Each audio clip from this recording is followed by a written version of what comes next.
The secret of the goblins in the artist Zikra's apartment, 19 years after her murder at the hands of her husband, the businessman Ayman al-Suwaidi, and his suicide, recalling the strange sounds and actions, which comes from the apartment in which the artist Zikra was killed, to close the place to negative energy and not clean it or remove the souls of the dead from it. The beginning of the events dates back to the year 2003, at dawn on Friday, November 30th. A river of blood flowed in apartment number 112 of the Sultan's Palace on Mohammed Mazar Street in the Zamalek neighborhood. Within a quarter of an hour, 69 bullets were fired from a machine gun that the Egyptian businessman Ayman al-Suwaidi grabbed and aimed at his wife, the Tunisian singer Zikra, his business manager, Amr El-Kholi, and his business manager's wife, Khadija, and after the hideous massacre. The businessman grabbed his gun, pointed the barrel at his mouth, shot himself, and committed suicide. After 20 months of the bloody massacre, the crime resurfaced again.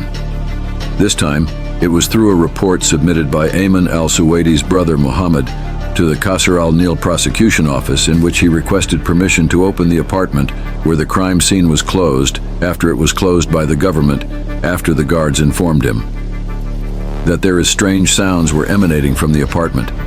They also noticed that the bedroom window suddenly opened, in addition to seeing small stones flying from the apartment every night. The deputy public prosecutor allowed the crime scene to be opened, and a force of Qasr al-Nil detectives went to the apartment.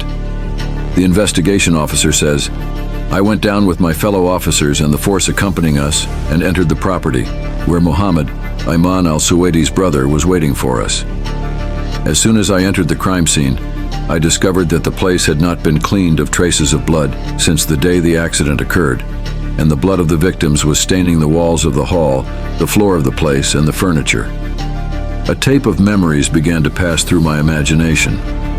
When I entered this apartment for the first time after the crime occurred, here on this sofa, I saw the late singer Zikra lying wearing a white sheath, a dead body and blood covering everything.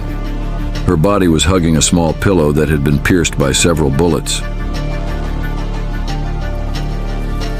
Now the sofa does not have a corpse on it, but the smell of blood and death still fills the place." The investigation officer continues that we arrived at the scene of the accident. His goal was to check on the valuables in the apartment, especially since there was a window that suddenly opened one day for no reason. It was the window of Zikra's bedroom. Indeed, Mohammed, the brother of the businessman Ayman al-Suwaidi, set out to roam all parts of the apartment with members of the force accompanying us to check on the situation.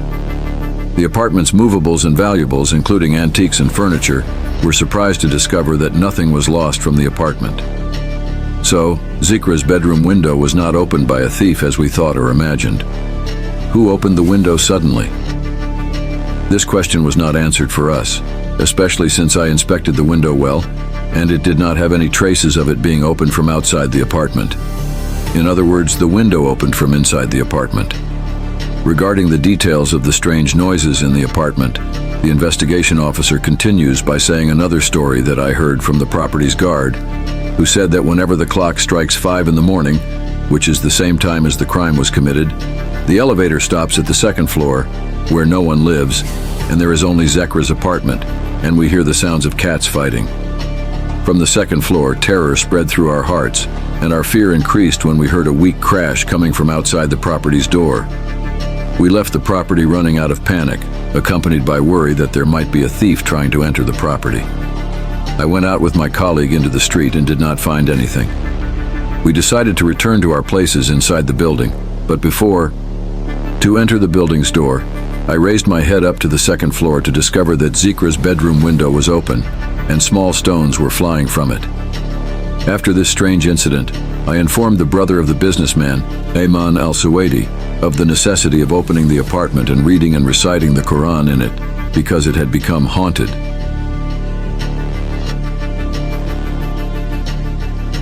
It is known that most of the residents of the building are foreigners, not Egyptians, but some complained to the head of the real estate owners union that they heard strange sounds after midnight and at dawn coming to them from the second floor. And his response to their complaint was that those strange sounds that they heard might be coming from another floor of the building until the noise calmed down. They were horrified. but the confirmed and indubitable fact confirms that there are strange things happening inside apartment number 112, specifically on the floor where Zikra's apartments are located, every night.